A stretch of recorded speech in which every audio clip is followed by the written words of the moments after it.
What's going on, ladies and gentlemen? Welcome back to another edition of Enjoy the Walk Golf podcast. We are pumped for Open Championship Week out at St. Andrews, the 150th anniversary. There are so many storylines galore this week. You've got Tiger Woods walking the grounds on a bent right leg. Dante, we can get into that too. I know we saw some pictures. We tossed them around the social media. They Oof. look ugly. We can talk about the member that you played in this week, Dante. We can talk about the best member guest in the country, Ocean City Country Club's member guest this past weekend. We've got Live Golf to talk about, as always, it seems, in today's day and age, as well as an awesome interview with Terry Kohler from Edison Wedges to get into later in the episode. Guys, awesome to have us back in the second week of July. Open Championship Week is always a beast of a week. If they get good weather, it could be low rounds out at St. Andrews. I am excited to watch the golf this week, Dante, out at St. Andrews. Oh, dude. Like I said before we went on air, I said if I had to play one course and it'd be my last course to ever play, I'm picking St. Andrews. Yeah, I think you're spot on. I think just the Open Championship in general, Royal Portrush was an absolute treat 2 years ago. Royal St. George's, all of these golf courses just make you want to travel, and they make you want to go play links golf. I have a buddy of mine from my course that's going out there, I think a little bit later, and they're doing, I think 2 weeks there, and they're playing the old course, and then they're traveling up to like Edinburgh. I don't know. They're hitting like three major cities in the Scotland area, and they're playing all these dope ass courses. And one of the courses he said they were playing, they're busting out the hickory sticks. And on paper and on record, it is the oldest course to be played golf on like in the world. I love that. I mean, there's just so many storylines when you talk about who's playing there this year. There's so many storylines around the course in by itself, right? Like the course standalone has storylines to give us stories for years and years. One of the things that I picked up on this year that maybe I just didn't know, but one of the interviews from one of the heads of the Open Championship and the R&A was talking about how he loves St. Andrews so much because on Sundays, the town of St. Andrews shuts down the course and it becomes like this public park where people could just go out and play. And I thought that was one of the coolest nuances. How he mentioned they let the course rest, right? Like they give the course a day off too, which I just think is so old school, so St. Andrews esque. I mean, where else in the world do you have somebody that shuts down quite possibly one of the most famous golf courses in the world to just let it rest? That I just think it's so dope that since we just love golf so much that there's a town where golf is the industry. Yeah, like I mean, tourism for the golf course is for what makes golf, that city run. right? That just blows my mind, which makes me just want to get a one-way ticket sometimes and just I'll deal with the weather, man. I mean, if it's just Yep. golf 24/7, I'll figure it out. Well, I do love it. I love, the 17th hole. They tee off over the hotel there. I mean, there's just storylines galore of what makes this place so incredible. Off the bluffs of what is the ocean and the beaches on the one half of the golf course. I mean, these guys are truly playing links golf as it was meant to be this weekend, and I'm excited to see these guys tee it up. Marquee group this week, I think, is Tiger Woods, Matt Fitzpatrick, and Max Homa. That's going to be fun to watch. But guys like Jordan Spieth obviously seem to just go bonkers on Open Championship golf. So we've got them to watch out for as well. Who are you excited to see maybe make a run this week? Who is somebody that you've got your mind on saying maybe they'll just pull through and give themselves the claret jug at the end of the week at St. Andrews? Obviously you want to see Tiger do extremely well, because obviously all the headlines are talking about him and how well he's playing. Mhm. But I feel like someone that might be kind of a sleeper but not is Max Homa. Weirdly enough, man, somebody out of There that just Tiger Homa seems Fitzpatrick group, Fitzpatrick with Sevy's old caddy still on the bag after his run and win. It begs the question: can one of those guys from that group alone become another Open champion? Obviously, Tiger being a multi-time Open champion, but can one of Or those guys pull out a win? or will will Zalatoris finally get it done? That poor SOB. If he's in one more playoff to decide a major championship and has a 3-footer to win, I think the world might cry a little. I'd cry for him. That pour guy. But Yeah, I but mean, it's gonna be fun. yeah, it just shows that guy's just like literally on the brink. It's just a matter of when. He's got just a top tier game. He's gonna break through at some point. When you look at who's playing this week, and there's so many names that some stick out and some don't. And I think the best part, as we've seen in so many Open championships past, some older, kind of weathered gentleman makes a run, and then some new name kind of pops out of the rough and makes a run deep into Saturday. The year that I can remember, one of the best battles was Henrik Stenson and Phil Mickelson down the stretch at an Open championship, kind of just like a heavyweight bout.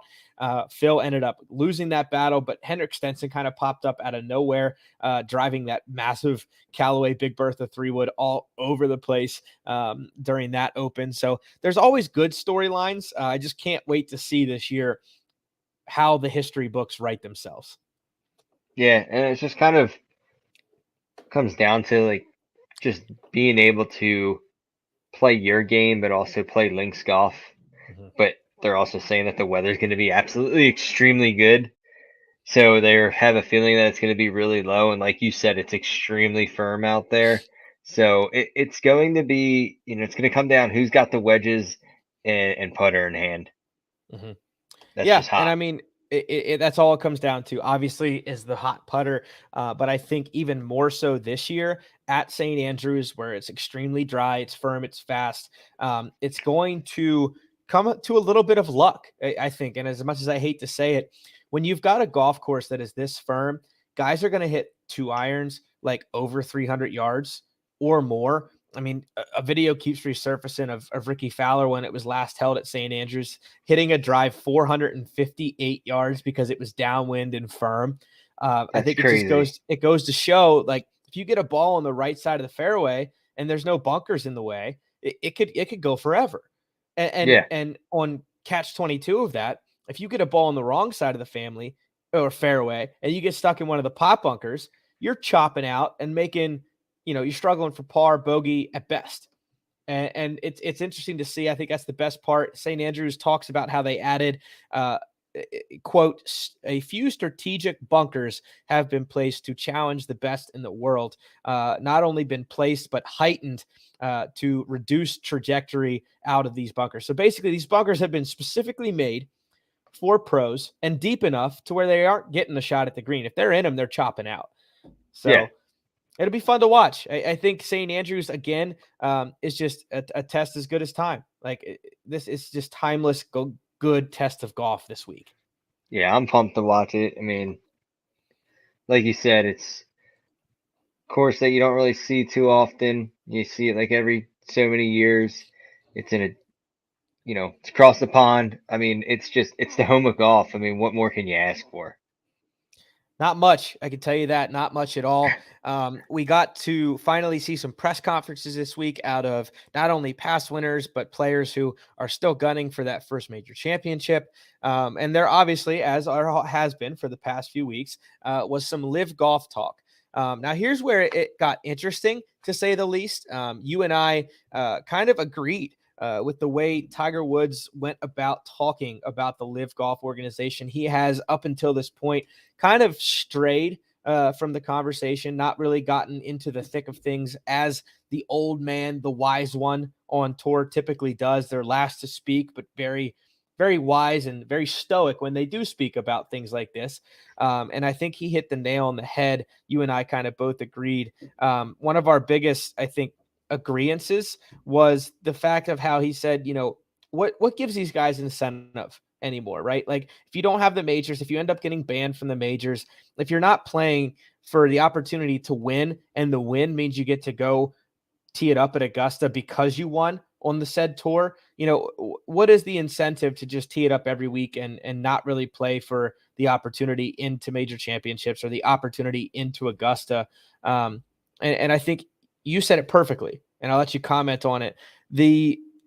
If you're going fresh out of an amateur golfer going to play professionally, you still want to go play on the PGA Tour. Correct. If I was a professional, aspiring tour player, I'm making my way 100% towards the PGA Tour. Now, as a viewer and as a fan who's enjoying watching golf, and I think Live Golf is doing it absolutely correct, viewing that experience, I'm watching Live 100% over the PGA Tour because we've constantly talked about it on the show. The Golf Channel, they've been trying to say that they're going to make it better, make it better, make it better, but the broadcasting and that viewing experience is just atrocious. But if you're not a fan of Live, but you're also a fan of like the Masters, they're kind of doing in that aspect in a way that your viewing experience is you're seeing 95% golf to 5% ads because it's on their site, obviously. They're streaming it, but what I love to see is you're seeing more iron shots in the green, you're seeing more full swings, you're seeing more drivers and irons off the tee, rather than seeing 20 to 50 putts, maybe a chip shot into the green, and then like 50 commercials. But that's how I see it. That's how I've always thought of it. And that was my viewpoint even before Tiger came out with his press conference today in regards to, there's really no drive when it comes to Live, as to there's no one out there, like, you're not earning it. And it kind of, you should have expected Tiger to say that, because when he had his speech for the Hall of Fame, he goes, you don't go out there and it's given to you. You have to earn it. And if you don't want to earn it, you don't deserve it. Yeah. And I mean, it hits the nail on the head. And that's kind of how I've seen it. Again, if I'm playing PGA professional golf, I'm heading towards the PGA. If I'm trying to, watch a good a bit of golf for an hour or two and get some good content in watching, I'm gonna head to the Live YouTube channel or the Live site when they're playing their event. Yeah, no, there's no doubt about that. I think, as expected, Tiger, the Mr. Miyagi, as it has seemed over the last year and a half, as he's spoken on a lot of, kind of the touching, sensitive issues on the tour and in golf in general. Obviously, with that Hall of Fame speech being one of his, I think, most keynote kind of addresses to the game so far in his career. Like you said, nothing surprising out of Tiger, nothing, that caught us off guard. It was kind of what we expected to hear from him, but just nice to see him kind of put light to it and say, hey, this is where I stand. This is my peg in the ground, per se. And here we're going to move on, right? Like, Tiger was very quick to also just, address it, say what he needed to say, and then keep talking about the Open Championship and how much he has high regards for the tournament. Yeah, and that's all he needed, really. And that's, like, honestly, I feel like Tiger put the nail in the coffin. That's what it is. That's the difference between PGA Tour, and that's the difference between Live. And kind of, if you want to go back to another comment in regards to Live, that, Live's fresh and new right now, right? So everybody's excited for it and everybody's energized and they're all for it. But how long is that going to last if that competitive drive depletes? That's my only concern when it comes to Live. Like, I'm going to go out. Like, I saw, I think, the Portland one, Pat Perez went out and shot 80. Think he gave a crap? He probably just woke up, hit a couple balls on the range, walked to the tee, and just played golf, got through 18, and he goes, all right, I'm getting a paycheck.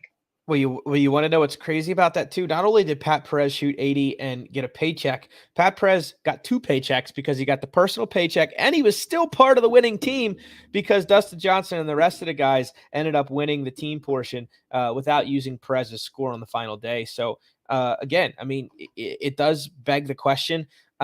This initial pomp and circumstance, this initial kind of hoopla around the broadcast and the on-site festivities and the party that kind of goes on with Live. What's the sustainability plan, right? Like, no one really talks about that. So how much can that, support itself from a competitive standpoint if these guys continue to just show up and get paychecks? But we're focusing on the Open Championship this week, so that's where the conversation is going to be. The 150th Open at St. Andrews is just going to be an absolute pleasure. Rory, is just I think a contender again this week. The way he's talking about not only the reverence in which he talks about St. Andrews, I think he knows his spot in history at the Open Championship. And I said it last week. I said it 2 weeks ago.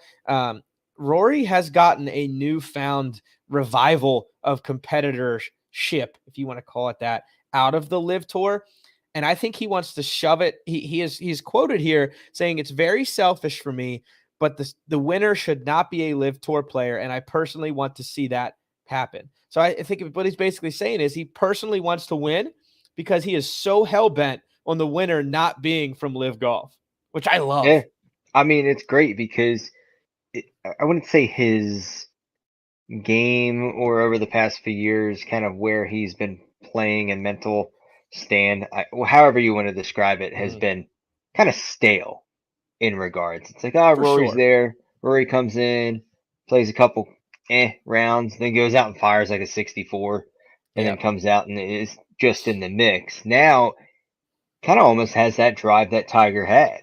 Like, he wants to go out and it's a bloodbath. He doesn't care about anybody else. They're not his boys. When he's out, on the course, like it's him against everybody else. And he goes, I'm out.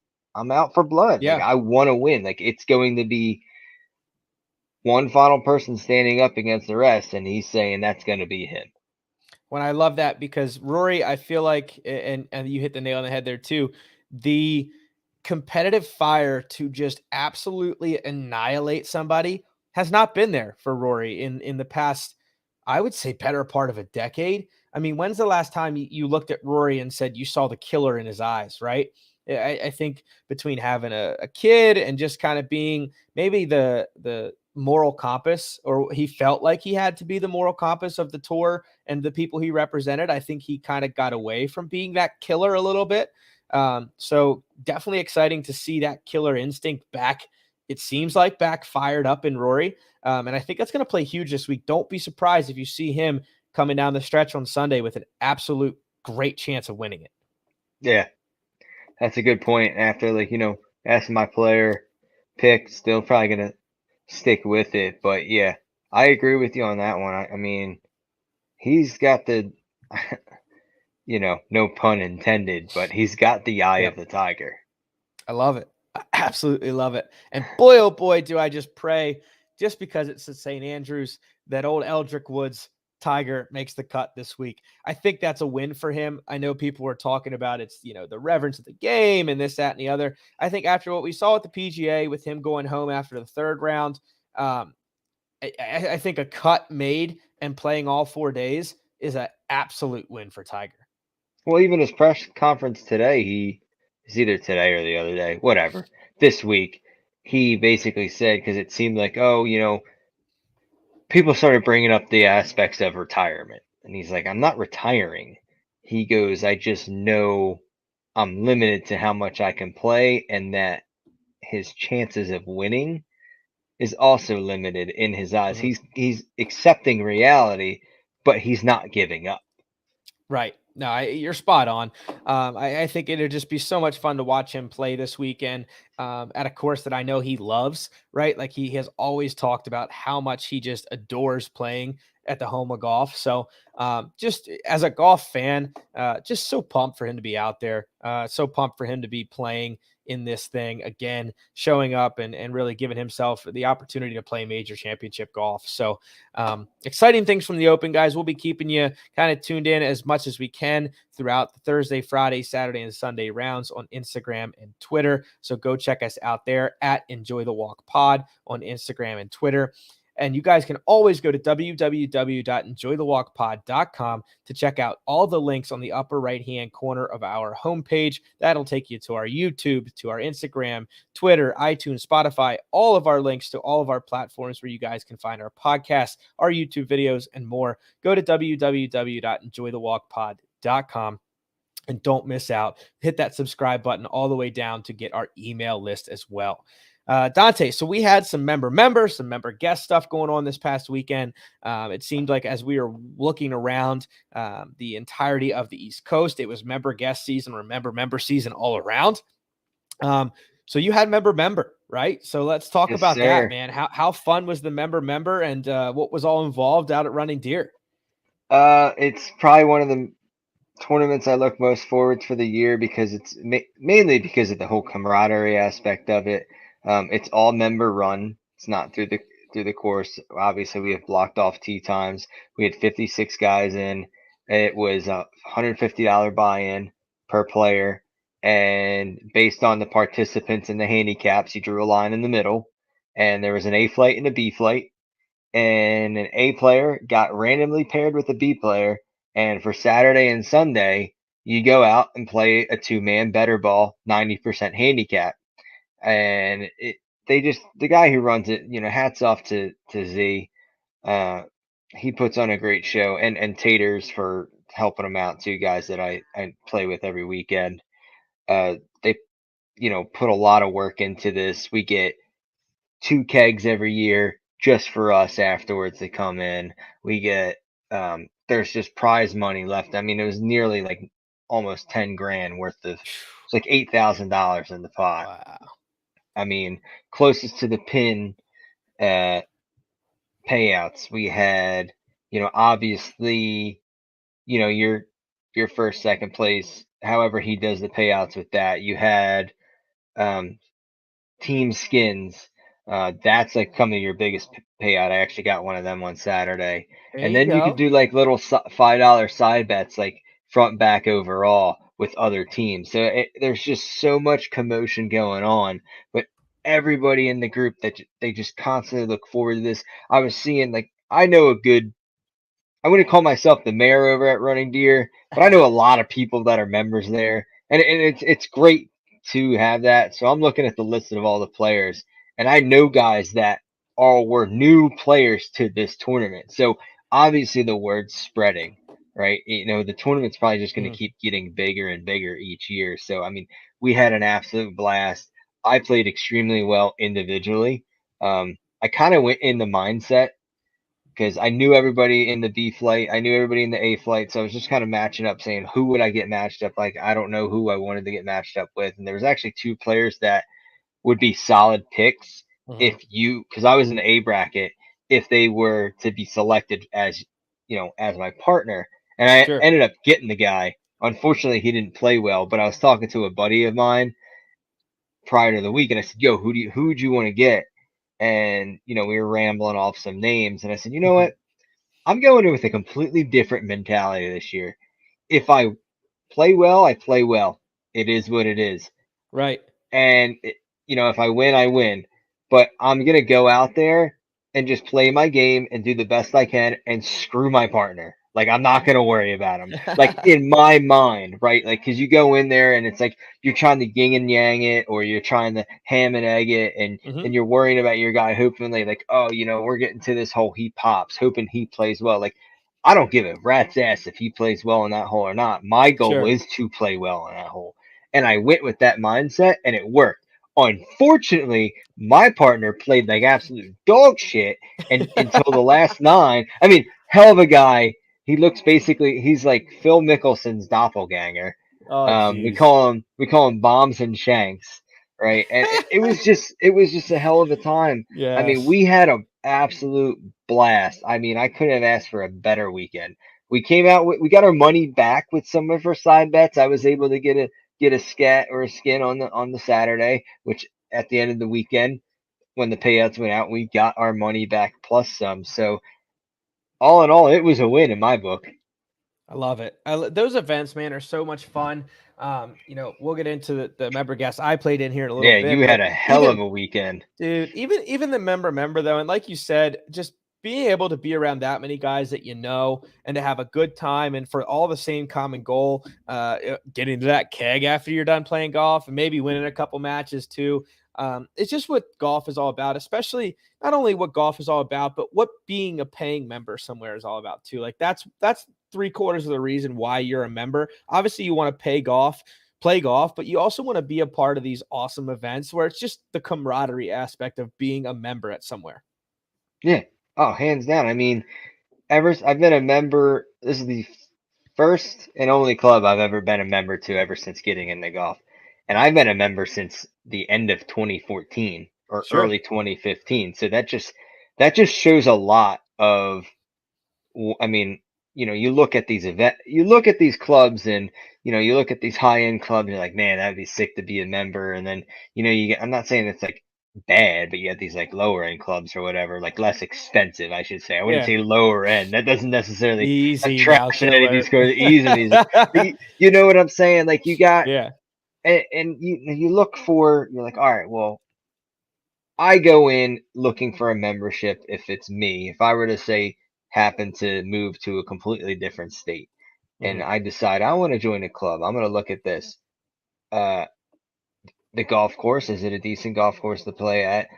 What's like kind of their membership like? Is there people to constantly play with? Is there a game? Like you kind of look at that. Is there always someone to play with? Yes. Is there a great group of guys? Yes. And obviously, is the golf course pretty decent? Yeah. Like I'm like those are the things I'm gonna go out and look for into a golf course. And again, like nothing beats walking to the bar and seeing 55 other guys that you're all friends with, and it's just basically just laughs and jokes and beers flying because everybody's just absolutely hammered. It's all over the place. You're cheersing, you're this and that, and it's just you just put this big old smile on your face, and you take a step back and you look out at the bar, and you're like, this is what it's all about. Sure. No, man, and it's funny. I had the same exact like revelation this past weekend of like, man, With this some is what RVs it's too. all about. Man, I'm telling you what, my partner Colin Maycomber and I, we are already searching for some RVs. So if anybody's got the hookup on either a well-priced used RV or just a really good spot So, to go rent an RV, but we're looking. We're looking. before you get into the member like your member guest and how much of a blast it was, explain this RV situation. Like what Oh, happened? buddy. Okay, Like so now, the go RVs have ahead. been a thing for years since I have played in it. I played in it 3 years now, 4 years actually. And the RVs have always been there. This year was just the year there was the most RVs I've ever seen at this place, right? So there's like the regular parking lot, a parking lot that's closer to the 18th hole, and then like an auxiliary parking lot where they, just overflow. There were one, two, three, four, five, six, seven. There were 8 RVs total So over all these parking lots. you're So basically, telling what there is the par 3 contest starts Thursday, 11 o'clock. The course opens. All from that point on, it's all inclusive. You pay your one time fee, all the food you can eat, all the drinks you can drink, the festivities. Now, obviously, the Calcutta and like the cash games are extra, but from Thursday, whenever you show up, till Saturday evening and even into Sunday, that RV was where those people were homed for the whole time. I mean, it's such a great vibe. Some of the RVs had these little mobile fire pits that they brought out and were having fires after the festivities in the evening. There were many beers drank and many cigars smoked out there at these nice. RVs. So Right off of the sound of the ocean crashing right off the 18th green. well, I got one or two things. One, did you burn all the Emilios? How were they? I mean, you sent me a freaking cube of about 60. I So did. no, I did I not. did. I didn't burn all the Emilios, but I burned a couple of my favorites. I shared a couple, and people were nothing but good words about how good and smooth cigars were. And on top of that, Friday night at the putting contest that gave out $9,500, mind you, to the winner. Wow. There was a Cuban cigar specialist rolling fresh cigars right beside the putting green for the contest. So when I tell you this, we talked about it this morning on the radio with Bulldog. We talked about the experience, and there's guys that fly into this thing from New York, Florida, Chicago, and these guys are members of some very high clubs across the country. They all fly into Ocean City because they think it's the best member guest anywhere in the country. I mean, it sure sounds like it because correct me if I'm wrong. You're telling me Thursday, people are driving in with their friend or their partner, and they get an RV and they just post up and camp for the weekend, I should say. For the weekend. I Yep. mean, that is like the coolest and most badass and smartest thing, honestly, Yep. because I mean, the connections that you'll make with the people also camping out, all the other members that you're making friends with, all the obviously the booze that's being consumed, which the smart side, they're not going anywhere. They can just walk from the clubhouse back to their 100%. Yep, you got so it. you don't have to worry about any of those strategies or whatnot and risking anything, which is extremely smart. But just like coming off of like 18, it's the end of the night. The party's kind of like dwindling down. Next thing you know, you're like, oh, let's just start like a little like trash can fire out by the RVs and just kick it. Yep, exactly, man. I'm telling you, the times had because we asked a couple of the guys that were in the RVs throughout the week, "How you guys doing, man?" Man, best decision we ever could have made, right? Like you're waking up and two of the RVs were parked right. Like if the 18th fairway is right here, and horrible podcast etiquette, but check us out on YouTube. If your 18th fairway that's dog legging right here, these RVs are like 30 yards left of the 18th fairway, just hanging out, overlooking everything. I mean, just so good, man. Such a good vibe there. Like I said, about 8 or 9 RVs maybe that were there all weekend long. Thursday's the par 3 contest, which we did not win, which we felt like was good vibes because everyone treats that par 3 like the Masters par 3, where if you win that, you ain't winning the big shebang. So we felt good not winning that. Obviously, being down in Ocean City, the tiki bars were alive and well with Orange Crushes, so we enjoyed ourselves some good Orange Crushes all weekend long. There were over 260 players and 18 flights in this member guest, comprised of 6 teams each. I mean, That's absolutely bonkers, man. So many players this year. We actually kind of got bumped around flight wise, which was fun for the first time. We were in a different flight for the first time, just based on handicap. My partner had gotten a little better. I stayed right around a 0, so we were in the flight with a lot of like 8 and 9 handicaps, which was fun. Um, Came up 1 point short. Just came up 1 point short. Had a blast of a weekend, man. I think with that many players, there were such a tighter, like they were able to bunch the flights together a lot easier, and there wasn't as much disparity between like I didn't give as many strokes this year as I thought I you did in years past, which was a lot of fun, man. Each match came down to like 1 or 2 putts, which is the way you want it. When you're yeah. playing 5 matches long I and each mean, match is 5-4, 4-5, right? Like it's just such a good week of competitive golf, and everyone was in such great camaraderie. I think when you look at half of the guys that I played this week, I met for the first time, and by the end of 9 holes, you're best friends.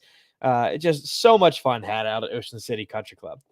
yeah, you can't beat that, man. I mean, just alone when you sent me the pics and told me about the RV situation, just that alone just shows how much and it might be from my experiences with other member guests and hearing from other member guests that it might be the best member guest out there. It's funny because again, like we said, we've had multiple people fly in and talk to the head pro, the cart staff, and everybody, and it's just there's such high accolades for this thing because let alone you're playing all this great golf. It's catered by Touch of Italy, so all the food that you're having is just incredible. They wheel in this massive brick oven and they do pizzas all weekend long, like little fresh personal pizzas with sausage and fresh pepperoni. And I mean, everything is just so authentic. And then the shootout is incredible. The shootout consisted of 18 teams this year, which was alternate shot style. So they played it on a par 3 this year, which was about 180 yards. No one hit the green other than one team. So there was scrambling involved. And what I love about it too is, and I don't know if other member guests do this, but it's just such a good touch. The playoff hole, the maintenance crew actually comes back out, cuts a fresh hole, and double rolls, double cuts the green for the playoff. Wow. This green was diabolical. Was it lightning? These guys were like 4-putting. And I mean, That's flight winners, 4-putting because this green was just nasty. awesome. I So mean, it's a great you vibe. can't ask for a better weekend than that, man. No, and I mean, you look back on it and you're allowed to bring your date in for the final day. So, the Nice. girlfriend comes in, so they get to watch the playoffs, they get to have some drinks, and then they get to have a good dinner as well. So it's just there's such a great family atmosphere to Ocean City too, which I think maybe other member guests kind of lack. It's not really clicky. Everyone's just hugging each other, buddy, introducing girlfriends, introducing wives. Like just such a great vibe around that place from start to finish. It's just one of the most enjoyable events of the year. Now that I'm on the Tuesday afterwards, I'm like checking my calendar. I'm like, how many more days to the Ocean City member guests? It's like Happy Gilmore with his hockey tryouts. I just can't wait. So you gonna camp next year? I know you like probably live right around the corner, but you got to It camp this time. doesn't matter. Yeah, right around the corner ain't close enough. It's not in the parking lot. Yeah, I mean, listen, if that were me, I'd be doing the same thing. We're I mean, I'd even we're drop that little currently Subaru of yours and just do the hey. pop-up tent. Nah, we ain't doing that. We're going full RV. I Get an want me and my RV. partner to wake up, with each other and have good vibes walking out to like Rocky theme music as we go to our carts a little banged Wake up up from with the the fire sun. pit the night before. That's it. That's Just it. wake up to the sun. That would be that. That I think would be the coolest part. You just wake up early. Next thing you know, parking lot's empty. There's all people still sleeping in the RVs, and you just hear just nature around you, dude. That just sounds just so peaceful and just badass. Yeah. I don't Yep. even know. I So can just picture it. I can't even like I can experience, but I can't. So shit. There's any OC members out there that's needing a partner next year? I'm putting out available. public service announcement. Dante's looking for an OC member guest partner. I love it. Dalton's currently looking for RV rentals or cheap RVs for next year too. So keep that on the lookout. Absolutely love it, guys. As always, guys, you can go to www.enjoythewalkpod.com to stay up to date with our latest podcast releases on iTunes and Spotify, as well as Google and Amazon podcasts. You guys can listen to us straight from your Alexa if you have an Alexa device. And as always, you can go to @EnjoyTheWalkPod on Instagram and Twitter to check us out there as well and stay up to date with the latest product reviews and the latest shorts that we bring to you guys right to your phones. And as always, we'll keep you up to date this weekend through the Open Championship. So excited to watch that out at St. Andrews. And thank you guys for listening. We appreciate everyone who tunes into us week to week. If you could do us the biggest favor in the world and continue to share our show, that's how we grow. And Dante, I forgot to mention our 100-hole hike news, which is exciting news that we're joining the MSGA, Maryland State Golf Association, in September to join them for their 100-hole hike. And guys, we've got big aspirations out of you, our listeners. Share our page once we get it posted and help us fundraise, help us get our trip out to Pebble Beach so we can enjoy creating content for you guys out at Pebble Beach as well. And as always, just being able to raise money for the kids. I think what the 100-hole hike does in Youth on Course, as we've had Ashley McLaughlin on the show, the marketing director for Youth on Course, we love what they do in subsidizing rounds for folks who can't afford to get their kids started in the game. We love this game so much. It's finally our opportunity to be able to give back to the kids for the kids. So we're joining Maryland State Golf Association September. So be on the lookout for news for that, guys, and cannot wait to share with you guys and help fundraise for Youth on Course. So as always, guys, you'll find out more information for that as well on our page at www.enjoythewalkpod.com. So till next week, guys, get out there, carry your clubs, and enjoy the walk.